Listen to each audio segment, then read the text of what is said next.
अस्सलाम वालेकुम class, hope you are fine and doing well. So आज हम करेंगे chemistry class 9 new book 2025 to 2026 chapter number 1 that is states of matter and phase changes. So इसका हम करेंगे question number 2 जो है question for short answers. Questions के short answers लिखने, ठीक है।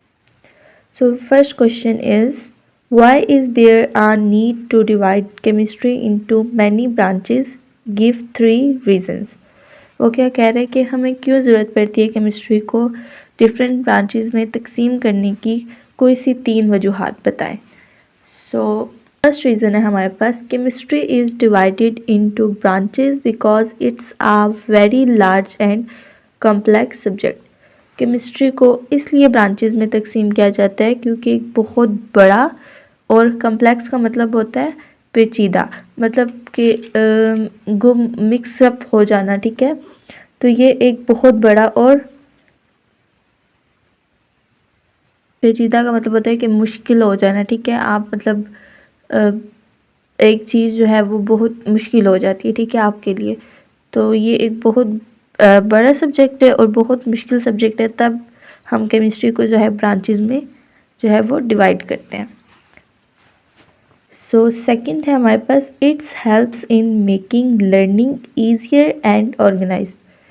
जब हम इसको ब्रांचेस में जो है वो हम जब इसको ब्रांचेस में डिवाइड करते हैं तो उसकी वजह से क्या होता है कि ये हमारी मदद करती है हमारी लर्निंग के तरीके को आसान बनाने में, एंड ऑर्गेनाइज मीन्स एक सेटल तरीके में एक चीज़ को हम लोग जो है वो गो थ्रू कर लेते हैं, लर्न कर लेते हैं, ठीक है, स्टेप बाय स्टेप।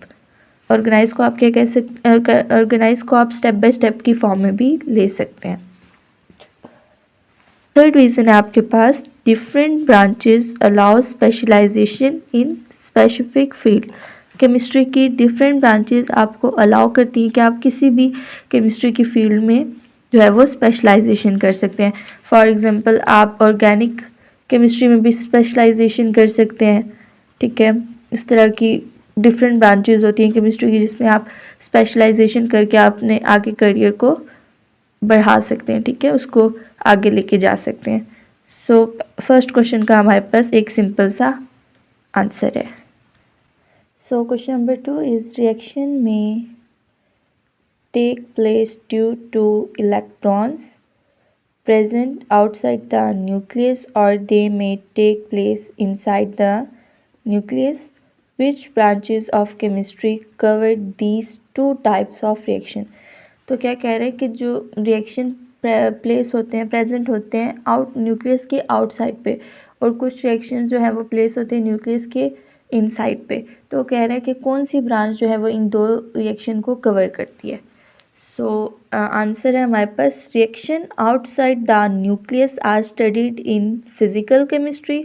जो न्यूक्लियस के आउटसाइड पे रिएक्शन होते हैं जितने भी, उनको हम किस में पढ़ते हैं, उसको हम स्टडी करते हैं फिजिकल केमिस्ट्री में। And the reaction inside the nucleus are studied in nuclear chemistry. Nucleus के इनसाइड रिएक्शंस होते हैं उनको हम न्यूक्लियर केमिस्ट्री में स्टडी करते हैं। और एक स्टेटमेंट है, this help in understanding both chemical and nuclear changes. और इसकी वजह से हम केमिकल और न्यूक्लियर चेंजेस दोनों को अच्छे तरीके से एक बेटर वे में अंडरस्टैंड कर सकते हैं।